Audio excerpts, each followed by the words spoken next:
SSD replacement on Intel NUC10FNH mini PC. Thank you, Sir Alexei, for trusting PTT IT Solutions.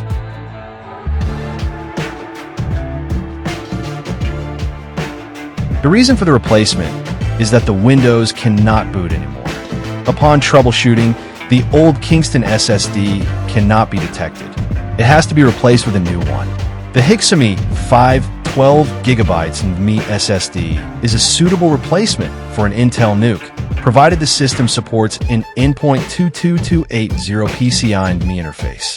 It offers fast read and write speeds, ideal for general use, media, and light workloads, making it a cost-effective upgrade.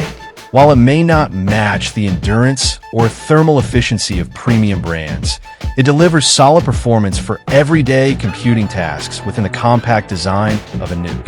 SSD replacement is done. Visit our shop to avail our service and have your SSD be replaced too. Follow our page for more videos. Thank you for watching. Stay tuned.